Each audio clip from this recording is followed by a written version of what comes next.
2024년 경제 및 금융시장 전망이에요. 네. 24년 전망을 혹시 제일 먼저 내신 거 아니신가요? 어제 발간이 되었고요. 오늘 이렇게 인사를 좀 드리니까 가장 먼저 맞죠? 네, 낸 하우스로 손꼽혔고요. 저희가 뭐 자체 조사한 바로도 저희가 좀 빨리 낸 편이긴 했습니다. 다만 이렇게 어제 발간을 마무리 작업을 하고 있는데 증시와 채권시장, 외환시장 모두 요동을 치고 요동이라는 표현을 너무 자주 쓰니까 어제 같은 그런 참 맞닥뜨리기 어려운 장을 만나는 과정 중에 이걸 내고자 하다 보니까 참 심적인 부담은 커졌지만 해야 할 일은 또 해야 되니까 네, 발간을 했습니다.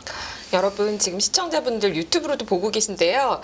24년 경제 전망을 제일 먼저 갖고 오셨으니까 좋아요도 좀 많이 눌러주시고 다들 지금 힘이 빠져있고 힘들어요. 네. 그래도 중요한 금리, 채권시장 네. 얘기랑 부동산 얘기 할 거니까 네. 여러분들 많이 응원 좀 부탁드리겠습니다. 네. 네. 자, 팀장님께서 오늘 준비해주신 자료를 보니까 시청자 여러분께서도 그 저희 자료실에서 다운받아서 창에 띄워놓고 함께 좀 보시면 좋을 것 같은데요. 아주 궁금한 주제를 잔뜩 가지고 오셨는데 우선 그 전반적인 현황 분석과 전망을 좀 들려주시고 그 다음에 이제 전문 분야이신 채권과 부동산 쪽을 좀 자세히 설명해 주시면 좋겠습니다. 자, 일단 그 전망부터 현황 분석과 전망부터 좀 바로 시작해볼까요? 네, 현황이라고 하면 어제 장과 오늘 장을 얘기 안 하고 넘어가기 좀 어려울 것 같고요. 네네. 어제 뭐 모든 장이 좋지 않았죠. 트리플 약세였는데 특히나 채권 시장이 좋지 않았습니다. 상당히 안 좋았고요.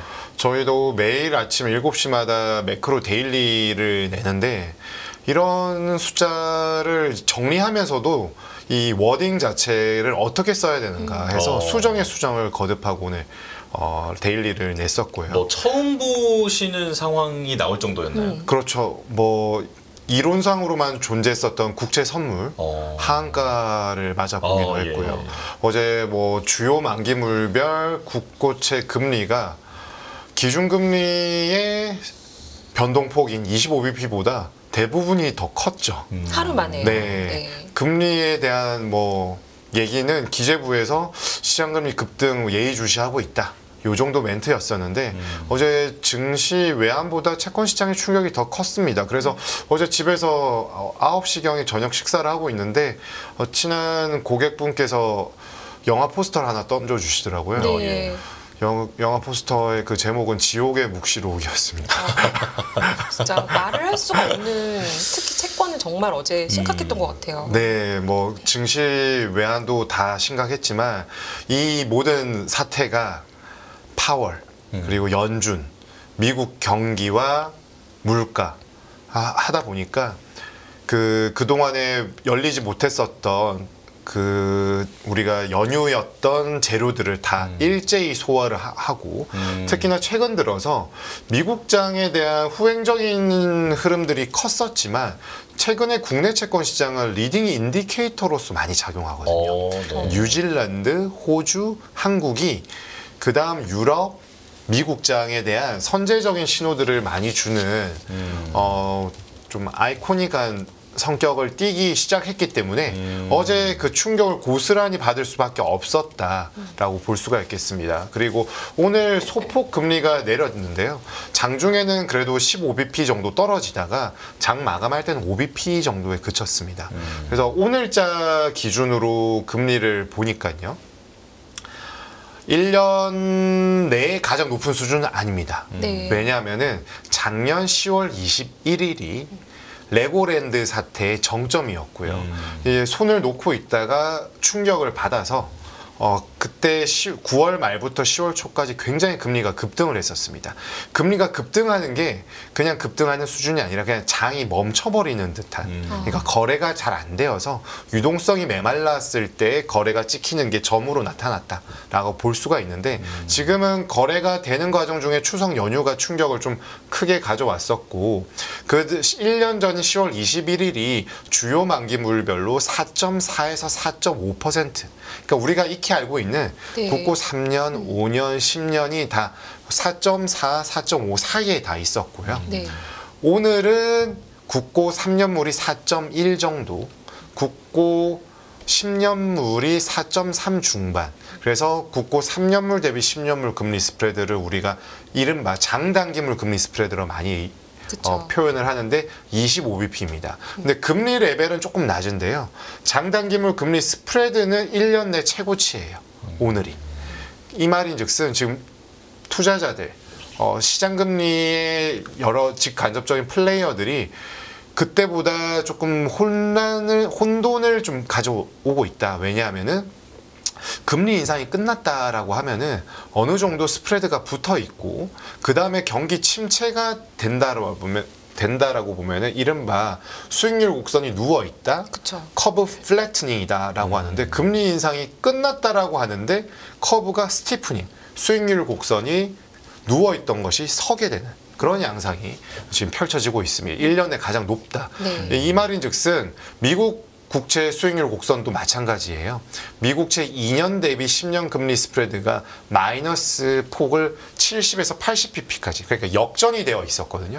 근데 그 역전 폭이 매우 좁혀졌어요. 네. 매우 좁혀졌다라는 부분은 다시 시계를 거꾸로 돌리면은 미국채 금리 인상 여전히 ING 현재 진행형인 것이 아닌가 고민을 많이 하는 것이죠. 연준의 점도표는 9월 말에 분명히 한 번 정도는 더 남아있다라고 했지만 CME 페드워치에서는 11월, 12월 그래도 금리 동결 가능성이 더 높다라고 했습니다. 그런데 시장에서 이제 이렇게 되다가는 뭐 지금 뭐 그런 게 아니라 JP모건 회장님도 다이먼 회장도 말씀하셨겠지만 6%, 7%까지 네. 얘기하셨죠. 뭐 이런 얘기가 현실이 되는 거 아니냐라는 생각을 하는 게 되는 거죠. 물가는 잡았는데 지금 우리가 다시 봐야 할 부분은 물가 다음에는 경기 때문에 금리가 인하가 될 것이고 선제적으로 시장금리는 내려간다라고 생각했던 그 일반적인 패러다임이 완전히 지금 휘저고 있는 그러니까 이 부분들이 쉽게 맞지 않을 수도 있다라는 고민에 빠져 있다. 그런데 미국은 장이 열렸었고요. 한국은 장이 열리지 않다 보니까 이러한 부분들을 일제히 반영을 하면서 어제 시장금리가 30bp 이상 급등을 하는 모습을 보였습니다. 오늘 좀 전에 말씀드린 것처럼 조금 내려가다가 다시 올라가는 모습들이 나왔고 그래서 소폭 하락에 그쳤고요. 우리나라 증시 또한 좀 좋다가 다 반납했죠. 네. 그래서 마이너스 0.09% 약보합으로 마감을 하는 그런 상황들이 전개된 것은 결국에 우리 선배님들이 주로 말씀하셨던 악재에 굉장히 민감하고 호재는 둔감한 전형적인 약세장이다. 한국 자산시장. 네. 이렇게 좀 요약을 해볼 수가 있겠습니다. 지금 말씀하신 요인이요. 그러니까 장기 금리가 지금 작년하고 지금하고 상황이 큰 차이라면 금리 네. 자체의 레벨이 올라온 것도 있지만 장기 금리가 지금 올라왔단 말이에요. 네. 근데 이거를 해석하시는 시각이 좀 다르더라고요. 네. 어떤 분들은 미국의 경기가 그만큼 좋으니까 네. 금리 인하가 빨리 안 오는 거고 너무 걱정할 건 아니다. 오히려 작년처럼 장기 금리가 추락하면서 단기 금리만 올라가면 그거는 이제 경기 침체가 다가오는 거니까 걱정을 해야 되지만 지금 아니다라는 주장도 있고 한편에서는 또 어떤 말씀을 하시냐면 수급적인 문제가 있다. 지금 사줄 사람이 없다. 미국 국채를. 네. 그럼 미국이 이런 흐름으로 가게 되면 나머지 나라는 뭐 볼 것도 없다. 네. 이렇게 좀 더 안 좋은 방향으로 해석하시는 분들도 있는데 어느 네. 쪽이 맞다고 보시나요? 참 경기가 어려운데. 좋아서 인플레이션 걱정을 네. 더 하는 건지. 이거는 좀 질문의 그 여러 의견들은 다 뭐 적절한 근거들을 가지고 있습니다만은 네. 지역별로 조금 차별적으로 볼 필요가 있겠습니다.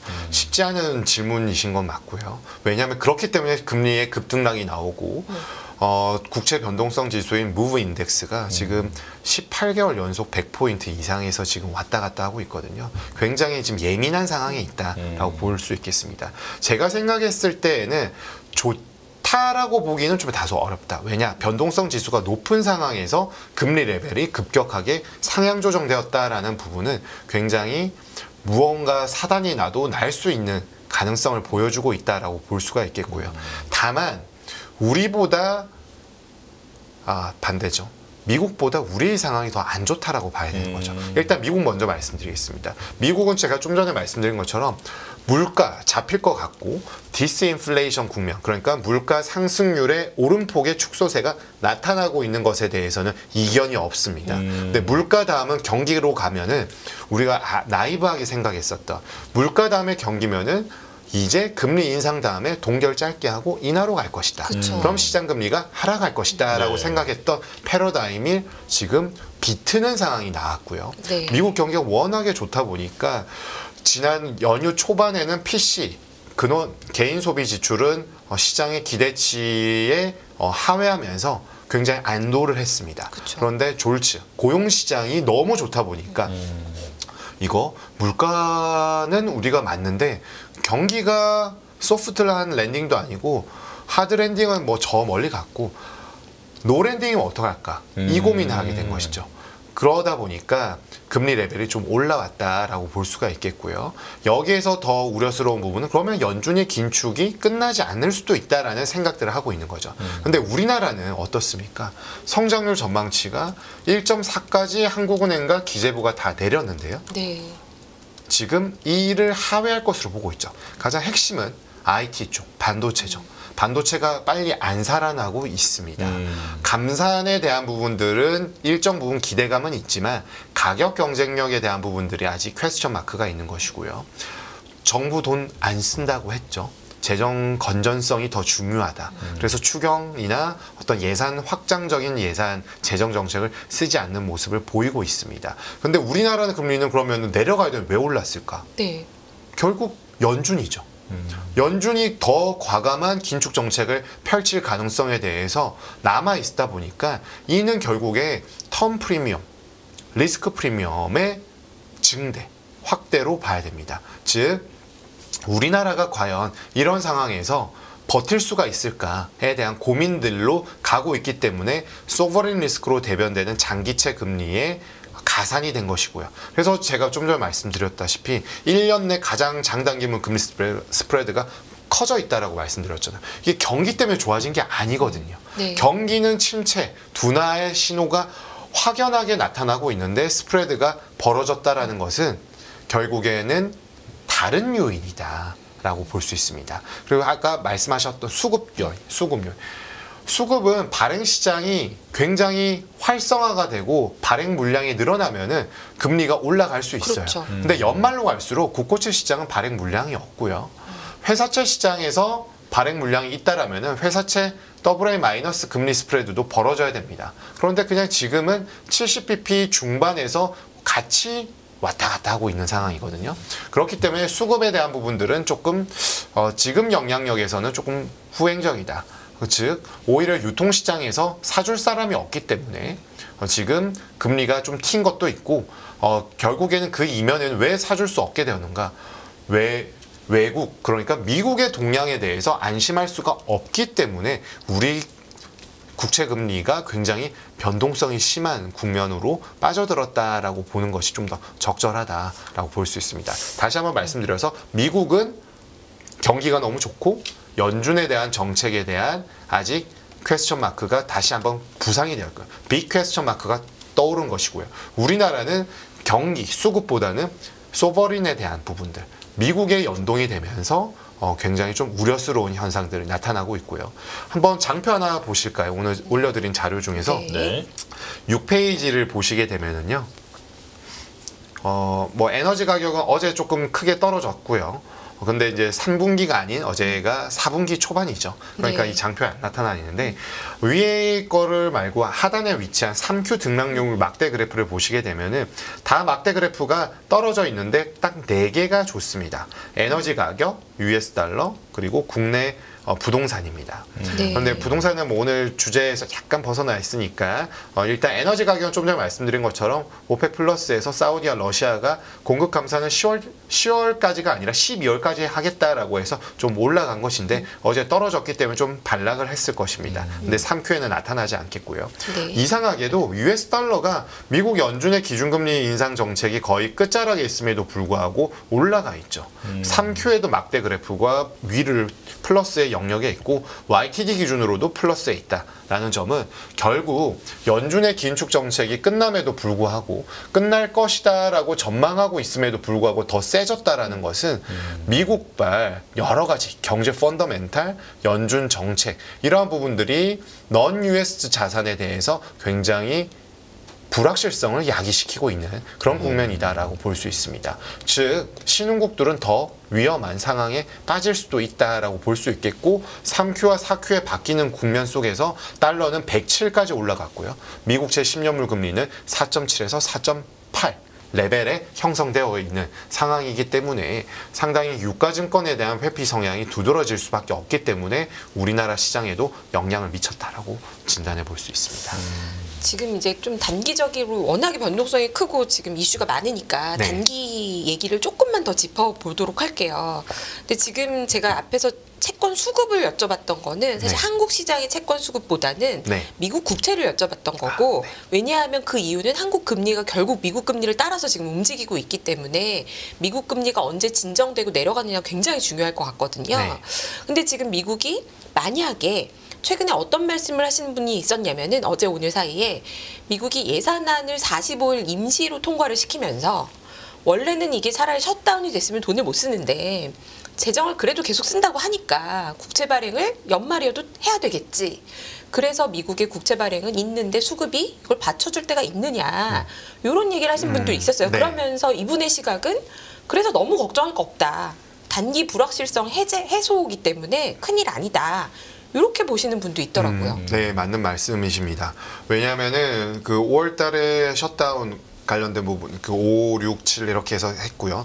2분기, 3분기에 역대급으로 미국채 발행액이 늘어났죠. 네. 그때부터 미국채 시장에서 장기물 금리가 더 선행성을 띠고 떨어졌어야 되는데 올라간 부분들은 분명히 발행 물량에 대한 이슈가 영향을 미쳤다라고 네. 볼 수 있겠고요. 그 다음으로 이제 공급에 대한 측면을 지금과 맞닥뜨려서 얘기를 해본다라면은 결국 연장이 됐기 때문에 이러한 발행 물량의 추세는 이어질 수 있다라고 해석이 되겠죠. 그렇기 때문에 미국채, 장기채 금리의 우상향되는 상승세를 제어할 수 있는 이슈, 그 팩터가 다시 수면 아래로 떨어졌다라고 볼 수가 있겠습니다. 그런데 이제 수요 측면에서 바라본다라면은 제가 말씀드렸던 것처럼 미국채 2년, 10년 금리 스프레드가 역전폭이 확대되었다가 역전폭이 축소되었다. 줄어들고 있는데 그럼 줄어들기 위해서는 미국채 10년물 금리가 올라갔겠죠. 근데 따라서 미국채 2년물 금리는 안 올라갔거든요. 이러한 부분은 왜 그러냐. 지금 초과 저축에 대한 부분들은 뭐 그 기관들마다 다 달리 보고 있는데 미 예금은 그래도 다행스럽게 늘고 있습니다. 그런데 그 예금의 느는 속도는 굉장히 떨어지고 있죠. 그러니까 좀 미국채 그 미 은행 뱅킹 시스템에 대한 여러 가지 해석들이 있는데 안도의 한숨 정도고 그러면 그 돈이 예전만큼 안 들어가고 있다. 초과 저축도 많이 소진되어 있다. 여러 가지 상황들을 좀 맞닥뜨려 그 연관지어서 살펴봤을 때 지금은 미 국채에 대한 여러 가지 부분들 중에서 그나마 살만한 것들은 단기채 정도다. 그러니까 MMF에 대한 수요는 있고 여기에서 어디로 가는가 돈이. 그러면은 장기채보다는 안정적으로 단기채에 쏠릴 수밖에 없고요. 그러다 보면은 이제 요즘에는 중국발 미국채 수요에 대한 부분도 나오는데요. 중앙은행들은 결국에는 단기보다는 포트폴리오를 다변화하기 위해서 중장기채에 포트를 좀 힘쓰는 경우가 많습니다. 네. 그런데 지금 이렇게 요동을 치고 있으니 좀 그렇고요. 그리고 중국은 아무래도 미국과 G2 패권 전쟁을 하다 보니까 우리가 수요처로서 역할을 안 할 수 있다라는 시그널을 줄 수 있다. 뭐 이런 얘기들을 하고 계시거든요. 다만 이런 부분들은 정치, 국제 정세와 엮어서 볼 수 있는 부분이라서 애널리스트가 직접적으로 어떤 해석을 하기는 다소 어려운 부분들이 있는데 지금의 레벨 측면에서 매력이 있는 부분들은 미국채 단기 쪽이다. 2년 이하 구간에서 매력이 있기 때문에 레벨 자체가 더 올라가긴 좀 어렵다. 다만 발행 시장 쪽에서의 그 이슈는 다 장기채 금리의 상승을 막아줄 수 있는 부분들은 조금 미비해 보인다라고 진단해 볼 수 있습니다. 근데 지금 굉장히 중요한 말씀하셨는데 이 금리 레벨에서도 장기채를 못 산다는 얘기는 네. 장기국채 금리가 미국에서 더 올라갈 수 있다는 얘기인 거고 지금 뭐 채권을 잘 하시는 유명하신 분들이 뭐 빌 그로스나 다 무서운 얘기를 많이 하잖아요. 네. 뭐 그 다이먼 얘기도 하셨지만 JP 모건에 7% 금리 볼 수 있다. 정말로 그렇게 보시나요? 7까지는 아닌데 네. 제가 생각했었던 미국채 레벨의 상단은 4.5에서 4.6이었습니다. 근데 뚫렸지 않습니까? 그쵸. 네. 제가 생각하는 것보다. 왜냐? 뚫린 거는 9월 지지난주였죠. FOMC에서 내년도의 금리 인상 횟수를 2회 정도에 그쳤습니다. 그러니까 올해 연말에 점도표의 연준의 기준금리는 5.6%, 내년도는 5.1%, 네. 그리고 내후년도는 3.9%입니다.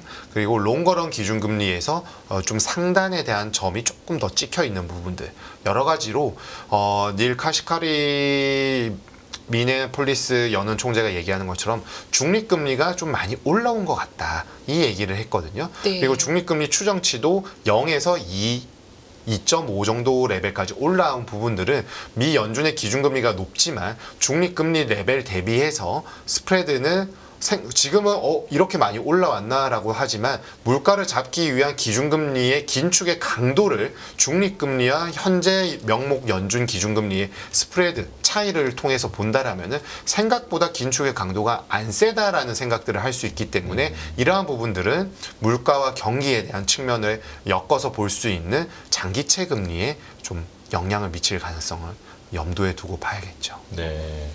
근데 저도 궁금한 게 아까부터 그 JP 모건의 다이먼 회장이 7% 언급을 했다라고 두 분께서도 말씀하셨잖아요. 네.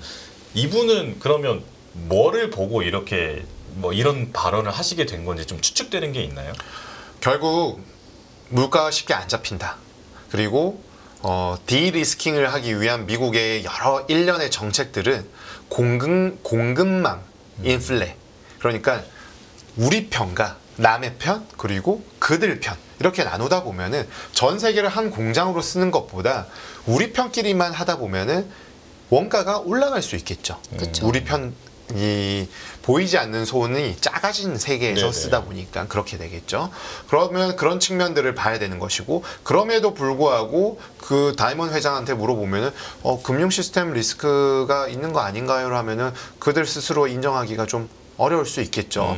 그러한 부분들은 시스템 리스크가 없다라면은 연준의 긴축의 강도를 늦출 가능성이 굉장히 좀 지연될 가능성에 대해서 염두에 둬야 되는 것이고 마지막으로는 경기겠죠.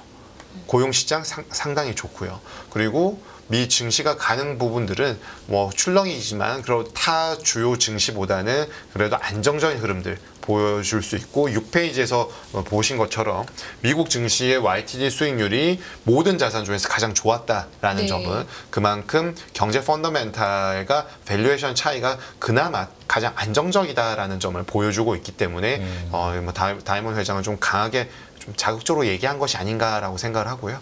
제가 아까도 말씀드린 4.5에서 4.6이 제가 생각하는 상한선이었는데 지금 연준의 긴축 스탠스가 좀 더 강하게 간다라면은 4.8에서 5.0 정도가 상한선이라고 레벨 상단이라고 봐야 될 저는 그렇게 생각을 하고 있습니다.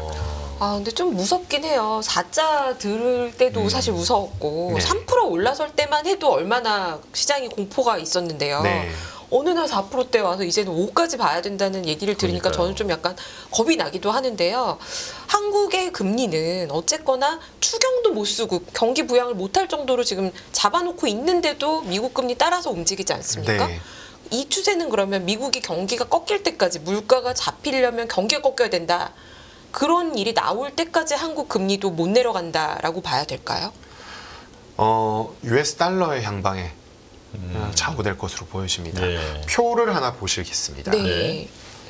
그 7페이지인데요. 국내외 주요 자산별 수익률 동향입니다. 지금 제일 아래 행, 마지막 행을 보시게 되면은 분기별 수익률 추이가 나오죠. 연준의 금리가 작년 22년 1분기부터 올라왔습니다. 거의 이 막대 그래프의 초반부와 비슷하게 보시면 되는데 네. 금리를 급격하게 작년에 뭐 여러 단어들이 있었지 않습니까? 베이비브로 시작해서 빅 자이언트. 네. 뭐 이런 그리고 뭐 울트라도 얘기는 나왔었고요. 네네. 하진 않았지만 뭐 그런 얘기들이 나오다 보니까 빨간색의 막대 그래프, 주식, 채권 모두 다 고꾸라지는 모습들이 나왔죠. 그런데 유독 연준의 스텝이 더 커지면 커질수록 수익률이 더 좋았던 자산이 유별나게 보이는 중간쯤에 있는 US 달러입니다. 그러네요. 그리고 US 달러가 저무는 줄 알았더니 다시 3분기에 올라섰죠. 네.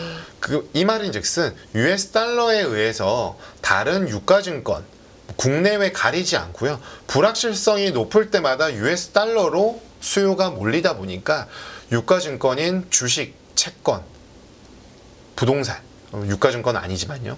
모든 자산들이 굉장히 어려운 시간들을 보냈습니다. 그런데 지금 좀 전에 질문 주신 게 우리나라 금리는 어떻게 될 것인가 라고 말씀 주셨는데요. US 달러가 계속 강하다라면은 소버린 리스크에 계속 길을 활짝 열고 민감하게 반응할 수밖에 없습니다. 근데 US 달러가 강세의 모멘텀을 계속 가져가지 않고 그냥 중립적인 수준 100포인트 레벨로 내려오던 올 상반기처럼만 된다라면은 금리 또한 우리나라 통화 정책에 민감하게 반응할 수 있겠죠. 지금은 왜 그러냐? 우리 금리가 왜 그러냐? US 달러로 대변되는 대외 변수에 굉장히 민감할 수밖에 없는 상황이 연출되고 있는 것이고요. 이러다 보니까 오늘도 좀 자금 중개하는 브로커 분께 질문을 받은 게 있는데요. 외은에서는 국내 증권사 애널리스트의 뷰가 그대로 유지되나요? 이런 질문들을 지금 많이 하고 있다고 합니다. 외은이 어딘가요? 그러니까 글로벌 IB에서. 외국계에서 네. 질문이요? 네. 외국계에서는 연준의 스탠스가 지금 끝난 게 아닌 것 같은데 한국은 3.5가 지금 1월부터 계속 유지하고 있거든요. 그렇죠. 네. 그리고 우리 아무도 금리 더 올리지 못한다라고 생각을 대다수가 하고 있단 말이죠. 그런데 9월 FOMC 이후 미국채 금리가 튀었고요. 우리나라 금리도 결국 튀는 상황에서도 국내 애널리스트들의 뷰는 변함이 없나요? 라는 질문들을 하고 있다라는 거를 지금 오늘 받았습니다. 네. 네. 그래서 또 그 상황에서 또 답을 또 드려야 되잖아요. 네. 저희 자료도 냈고요. 네.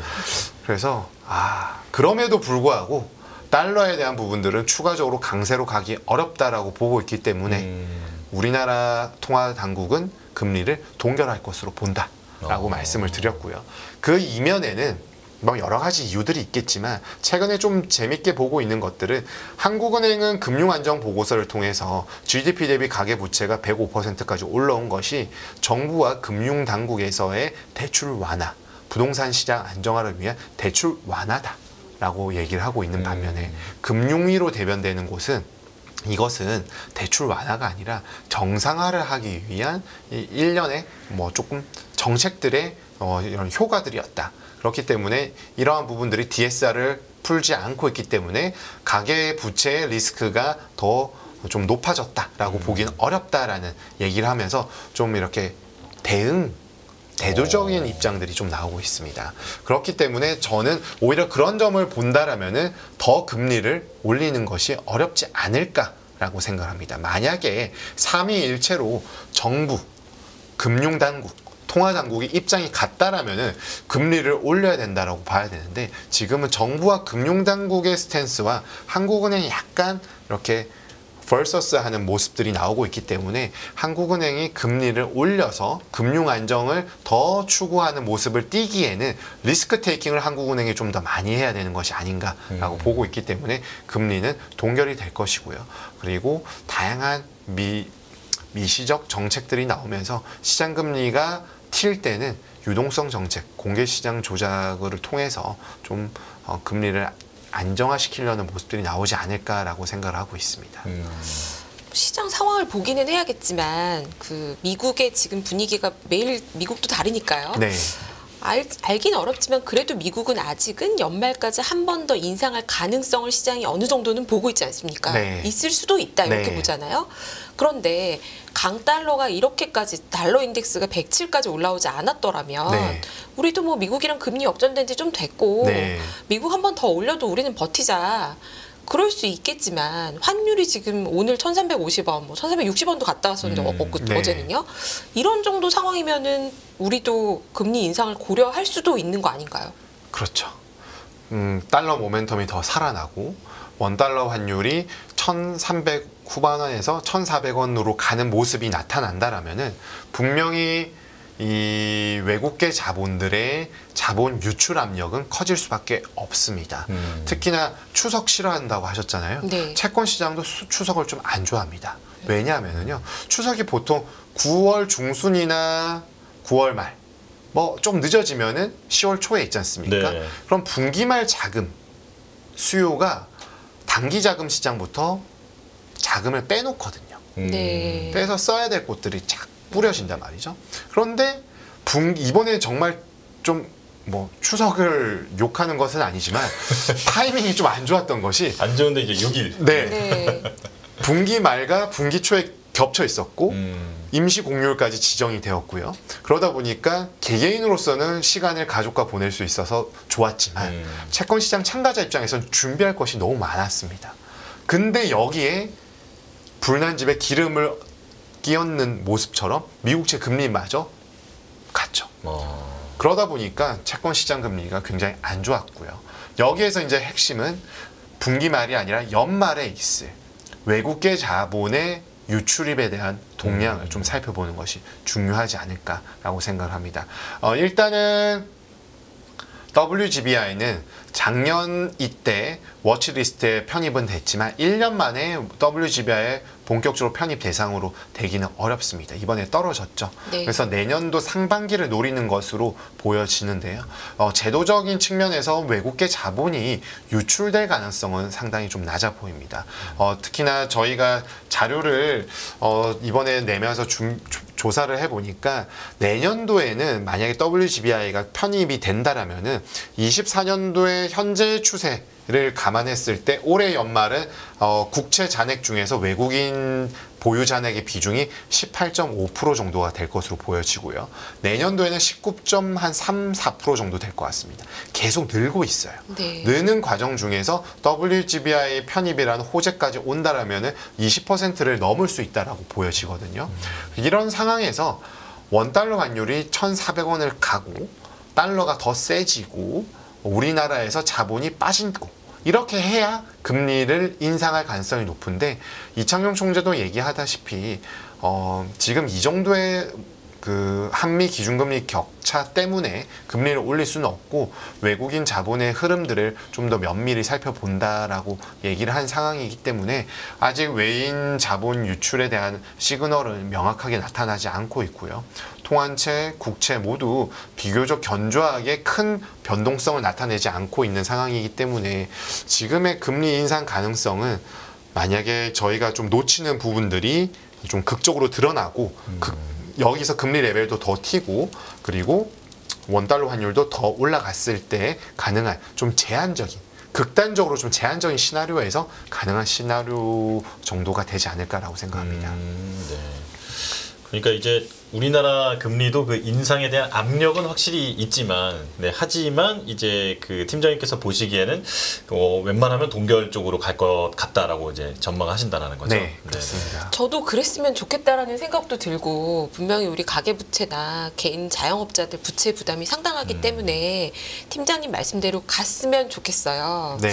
그런데 어제 이거 하나 설명해 주셨으면 좋겠는데 채권을 오래 하신 분이 채권 선물 하한가 처음 맞아봤다. 네. 그래서 제가 채권의 하한가는 뭡니까? 이걸로 질문을 시작했었거든요. 네. 요거 간단하게 설명해 주시고 네. 제가 이걸 여쭤보는 이유는 굳이 뭐냐면 제가 어제 듣기로는 12월 만기 선물을 던졌다라고 하는데 하한가에 누군가가 네. 그 얘기는 뭐냐면 금리가 올라가면은 가격이 하락할 무언가의 상품을 채권 선물이라는 것이 네. 금리가 올라가면 가격이 하락할 무언가를 확신 있게 하한가에 던지는 사람이 나왔다는 거는 어쩌면 금리 인상을 확신하는 사람이 있는 게 아닐까라는 네. 생각을 저는 했습니다. 네. 네. 그렇죠. 일단 사태 설명부터 네, 부탁드릴게요. 지금 우리나라에서 유통시장에서 활발하게 거래가 되는 종목은 국채 선물 3년물과 국채 선물 10년물이에요. 네. 그래서 짧게 말해서 국선 3, 국선 10 이렇게 표현을 하는데요. 보통 국채 선물 3년물에서는 3T기 1bp의 플러스 마이너스 변동폭, 그리고 국채 선물 10년물에서는 10bp 또는 9bp 정도를 1bp 정도의 변동폭이라고 보고 있습니다. 근데 어제 말씀드렸다시피 국채 금리, 국고채 10년물 금리가 30bp 이상 튀었거든요. 그러니까 이론적으로 국채 선물에서 움직일 수 있는 변동폭을 하한가, 상한가를 정해놨는데요. 상품이니까요. 네. 이거를 벗어나 버린 거죠. 그러니까 극단적인 리밋이 움직일 수 없도록 위에와 아래를 정해놨는데 이거를 뚫고 국고채 금리가 변동을 해버린. 채권은 국채는 그럼 상한가, 하한가 이 밴드가 몇 bp입니까? 하루에 폭이 정해져 있나요? 현물은 없죠. 네. 근데 이제 선물의 기능을 우리가 이해를 하면은요. 일단은 좀 선물 좀 투기적인 거 아니야라고 하는데 우리나라 기관들은 그렇게 하지 않거든요. 외국인과 같은이나 일부 개인들이 포지션을 극단적으로 낮은 증거금을 통해서 포지션을 극대화시키기 위한 수단인 것이고요. 이게 투자냐 투기냐 하는데 거래 유동성을 확보한다는 측면에서는 투기적인 성향들이 일부 있어야 점이 찍혀서 선이 되는 긍정적인 측면도 분명히 있습니다. 네. 그런데 우리나라 기관에서는요. 현물을 사면은 선물을 팔아야죠. 네. 포트를 정확하게 해지를 하기 위해서 네, 네. 현물을 팔면은 선물을 사야 되겠죠. 이러한 부분들이 있는데 여러 가지 선물의 그런 특장점, 특징이라고 해야 되겠죠. 그런 부분들 때문에 현물을 보완하기 위한 선물이고 선물 시장이 활성화되어야 현물 또한 더 안정적으로 갈 수 있는데 어제는 그런 흐름들이 완전히 없었던 거죠. 깨진 상황이 펼쳐졌다. 말씀하신 대로 선물을 하한가에 던지는 사람이 있었다면 현물을 상한가에 사는 사람도 있어야 되는데 이론적으로 보자면요. 네, 그렇죠. 그런데 그런 거래가 없이 던졌다는 거잖아요. 어제 브로커들이 그랬습니다. 호가 내기가 민망하다. 이걸 냈는데 어떻게 보면 우리 책에서 보던 하이퍼 인플레이션 국가에서 오늘 물건 이 가격입니다 했는데 계산대 이 가격하고 짚고 계산대로 갔는데 가격이 달라져 있는 그런 상황이 펼쳐진 것처럼 그렇죠. 굉장히 장중에도 이 호가가 민망할 정도로 조금 이따가 체결하려고 보면 이거 안 한다라는 할 수 있는 그런 상황들이 펼쳐졌습니다. 이게 단지 우리가 연휴 동안 시장이 안 열려서 하루 만에 그냥 발생한 일이니까 괜찮다라고 얘기하고 넘어가도 되는 일인가? 라고 하려니까 오늘 또 제대로 정상화가 되지도 않았어요, 사실. 네, 그렇죠. 그럼 이 부분에 대해서 채권 시장에서는 지금 전문가분들의 의견이 어떤가요? 지금 전문가들도 알 수 없는 상황들로 지금 전개되고 있어서 입을 좀 크게 열지 않고 있는데요. 약간 전망 내기가 민망한 상황인가요? 네. 일단 좀 열어두는 상황으로 바뀌고 있습니다. 가장 핵심은 좀 또 다시 한번 말씀드리겠지만 9월 FOMC였고요. FOMC가 너무 매파적인 점도표와 코멘트들이 있었고 미국 경기가 물가는 잡히는데 경기가 좋다. 그러면은 하드 소프트 랜딩도 아니고 노 랜딩일 가능성이 높다라고 했을 때 미국만 이렇게 우뚝 솟아 있으면은 미국을 둘러싼 다른 자산들의 약세장이 펼쳐질 가능성이 굉장히 높아지겠죠. 여기에 우리가 추석 연휴가 끝나고 열리면서 굉장히 풍파에 시달렸다라고 볼 수가 있겠습니다. 네네. 제가 이걸 너무 집착한 것 같은데 추석에 굉장히 안 그래도 찜찜했다가 네네. 시작 개시하자마자 이런 일들이 일어나가지고 그런데요. 한 가지만 여기서 더 여쭤보면 매도 주체는 파악이 됐나요? 외국인인가요? 아니면 국내 기관인가요? 어제는 그런 게 사실 의미가 없는 상황이죠. 매도를 한다는 것보다 거래가 없으면서 일부 찍히면은 그냥 위에 점이 찍혀 있는 그런 상황으로 봐야 되고 순매수 주체에 대한 부분들보다는 지금 흐름에 대해서 매수 주체가 없다라고 보는 게 더 적절한 표현이겠습니다. 예. 자, 지금 이제 40분간 아주 이게 깊이 있는 얘기를 들었는데 이제 사실 저희가 잡아놓은 주제들이 있잖아요. 네. 이 주제들에 대해서 조금 더 얘기를 하죠. 정리를 해서 이제 한두 마디씩 좀 정리를 해주시면 시청자 여러분께 도움이 될 것 같은데 이제 그래서 이제 채권 금리가 이렇게 요동치고 있는데 전망은 어떠냐? 좀 간단하게 네. 말씀해 주실까요? 네. 그래서 제가 아까 7페이지 표를 하나 보여드렸지 않습니까? 네. 그래서 내년도에 대한 부분을 얘기하는 참 이르겠지만 US 달러의 향방에 의해서 타 자산의 가격의 변동성 그리고 방향성이 잡힐 것이다 라고 보여지는데 연준의 긴축이 저희의 예상과 다르게 6%, 7%까지 간다면 모르겠지만 그럴 가능성은 매우 미약하다라고 보고 있어서 지금의 변동성 국면은 서서히 안정화되지 않을까라고 생각합니다. 다행스럽게 오늘 오는 길에 달러 인덱스를 보니까 107로 갔었던 인덱스가 106.5까지 떨어졌고요. 미국채 금리 또한 소폭 반락하고 하락하고 있기 때문에 이러한 극단적인 변동성은 한 번 정도 더 있을 수 있겠으나 추세적으로 이어지기는 다소 어렵다라고 말씀드릴 수 있겠습니다. 다른 재료를 말씀드린다라면은 만약에 미 연준이 6%까지 간다라고 하면은 미국채 3월, 미국채 2년과 같은 거래가 되는 단기 쪽의 금리가 더 높이 올라가야 되는데 아직 단기 쪽의 금리 레벨은 올라가지 않고 있는 모습을 보이고 있기 때문에 제가 말씀드리는 이유에 좀 근거로서 작용할 수 있지 않을까라고 생각을 하고요. 그러면 좀 짧게 유가증권 채권과 증시부터 말씀을 드릴게요. 네. 그러면 채권은 언제 사면 좋을까?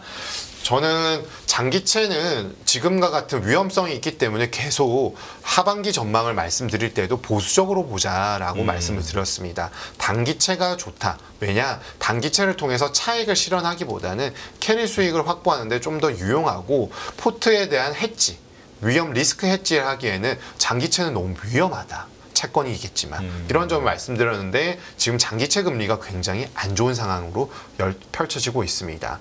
그래서 내년도 1분기까지는 매파적인 동결이 나올 것이다. 그러니까 동결은 하는데 매파적인 코멘트가 나온다라는 것은 계속 채권 시장 금리가 좀 시장 금리가 높게 형성이 되면서 물가 안정과 경기의 이런 뜨거운 부분들을 좀 훼손시키고자 하는 연준의 의도가 좀 강하게 나타날 수 있다라고 보여지고요.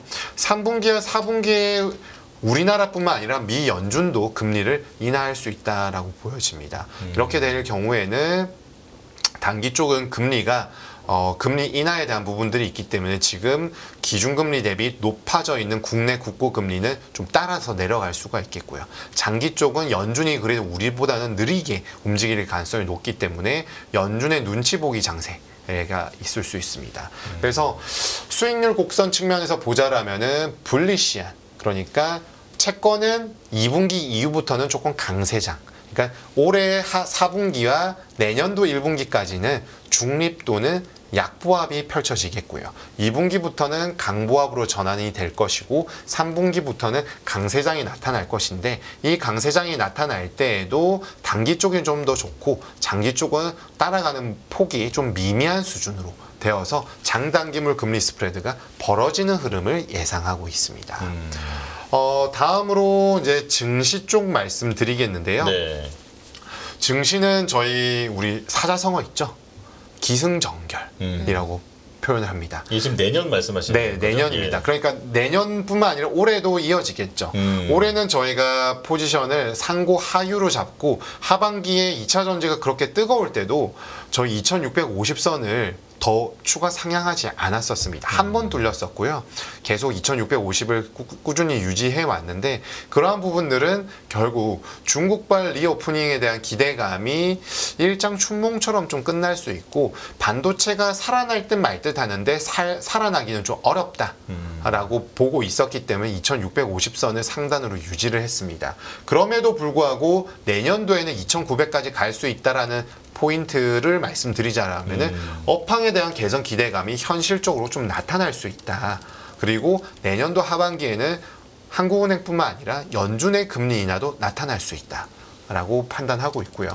실적 개선은 국내에서 조금 더 유의미하게 나타날 수 있겠습니다. 지금 3Q와 4Q에 바닥을 기고 있는 영업이익 전망치가 내년도에는 조금 살아나지 않을까라고 생각을 하고 있는데 2Q부터 좀 좋아질 것이고 3Q, 3분기에는 고점을 찍은 이후에 4분기에는 정치적인 불확실성 그리고 연준의 긴축에 대한 정책 긴축 정책의 누적된 효과가 일부 나타날 것이다. 그렇기 때문에 기승전결.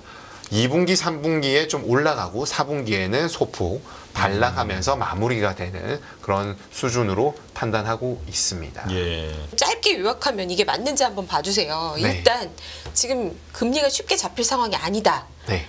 미국 금리 5%도 열어놓고 봐야 된다.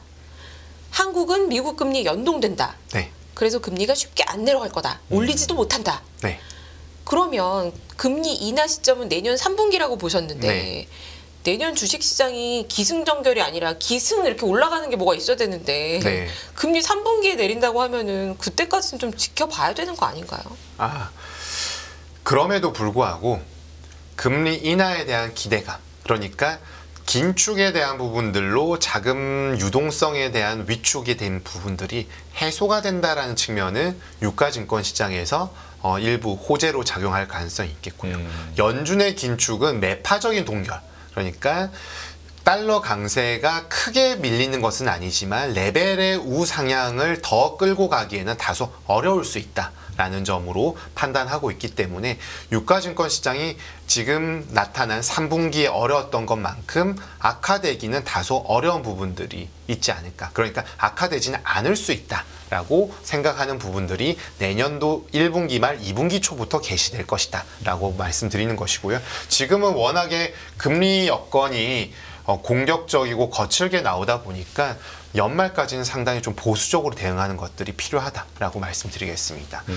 시점마다 전략을 좀 유연하게 세우는 것이 필요한 대목이라고 저는 생각하고 있습니다. 끝없는 위기 속 기회는 언제나 숨어 있습니다. 성공한 투자 고수들과 나눈 투자의 철학. 다가올 기회를 잡아내는 부의 만찬으로 여러분을 초대합니다. 푸짐하게 한 상 차려놓았습니다. 안녕하세요, 이승입니다. 더 많은 영상을 보고 싶으신 분들은 화면 오른쪽에 있는 구독 버튼을 눌러주시기 바랍니다. 그리고 영상을 보시면서 좋아요는 필수인 거 아시죠? 항상 인포맥스 라이브를 사랑해주셔서 감사합니다.